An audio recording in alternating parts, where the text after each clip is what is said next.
কেটকে বাংলাদেশে যে পরিমাণ পছন্দ করে মানুষ, সো আমার খুব ভালো লেগেছে যে বাংলাদেশের একজন হয়ে যে তাকে ইন্টারভিউটা করতে পেরেছি। আমার কাছে মনে হয়েছে এটা আমাদের একটা রিপ্রেজেন্টেশনের একটা জায়গা ছিল। চেহারার মধ্যে ওই জিনিসটা দেখতে পাচ্ছিলাম যে ও একটু স্ট্রেসড আছে, একটু সিরিয়াস একটা মুডে আছে। হ্যাঁ, সো আমি প্রথমেই শুরু করলাম যে আমাদের বাংলাদেশে সে কতটা পপুলার ওটা দিয়ে। সো তখন কিন্তু তার চেহারাটাও চেঞ্জ হয়ে গেলো, একটা লাইট একটা হার্টেড একটা মুডে চলে আসলো। কেট উইন্সলেটের ইন্টারভিউটা আমার কাছে মানে হ্যাঁ, প্রফেশনাল লাইফের জন্য এটা একটা ভালো একটা অ্যাচিভমেন্ট ছিল। কারণ ওরা কিন্তু সবসময় আসলে আমাদেরকে ইন্টারভিউ যে দিতে চায় সেটা তো না, কারণ আমাদেরকে ইন্টারভিউ দিয়ে তাদের আসলে তারা কোনো মাইলেজ আসলে পান না।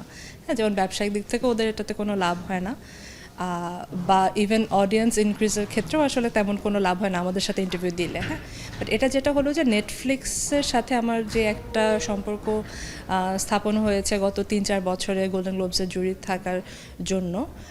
সো ওখানে আমি আসলে ওরা বিভিন্ন সময় যেই গ্রুপ ইন্টারভিউগুলো করতো সেখানে আমি কোয়েশ্চেনগুলো পাঠাতাম এবং ওদের কোয়েশ্চেনগুলো পছন্দ হতো। হ্যাঁ, ওরা আমাকে পার্সোনালি মাঝে মাঝে নক করে বলেছে যে আপনার এইগুলো দৃষ্টিভঙ্গিটা আমাদের খুব পছন্দ হয়। হ্যাঁ, সো ওরা চেতো যে আমাকে একটা বেটার একটা ইন্টারভিউ দিবে। সো ওইখান থেকে আসলে জিনিসটা শুরু। এটা যে হঠাৎ করে হয়েছে সেটা না, বাট ওই মানে গ্রুপ ইন্টারভিউতে আসলে হয় কি যে খুব বেশি সময়ও পাওয়া যায় না সব কিছু মিলিয়ে, বাট এখানে আরও আমাকে আলাদা করে সময় দিয়েছে।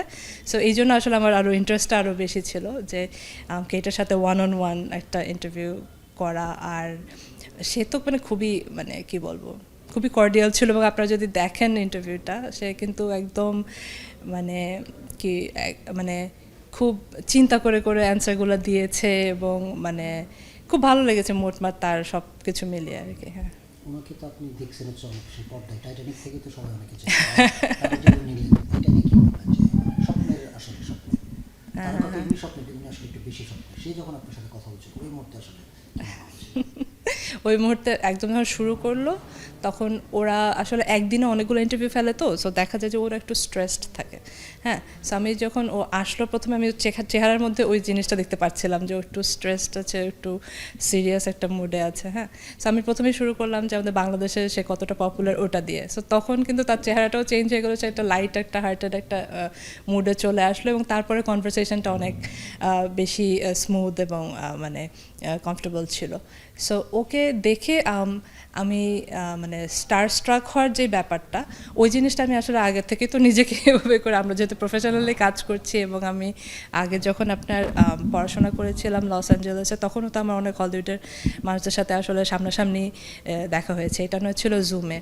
সো ওটা আসলে আমার একভাবে করে নিজেকে ই করাই আছে, গ্রুমিং করাই আছে যে না মানে যে ওই যে স্টার স্ট্রাক হয়ে যে একটু কেমন হয়ে যাওয়া, না ওই জিনিসটা হয় নাই। হ্যাঁ, কিন্তু এটা আমার কাছে খুব ভালো লেগেছে কেটকে বাংলাদেশে যে পরিমাণ পছন্দ করে মানুষ। সো আমার খুব ভালো লেগেছে যে বাংলাদেশের একজন হয়ে যে তাকে ইন্টারভিউটা করতে পেরেছি। আমার কাছে মনে হয়েছে এটা আমাদের একটা রিপ্রেজেন্টেশনের একটা জায়গা ছিল।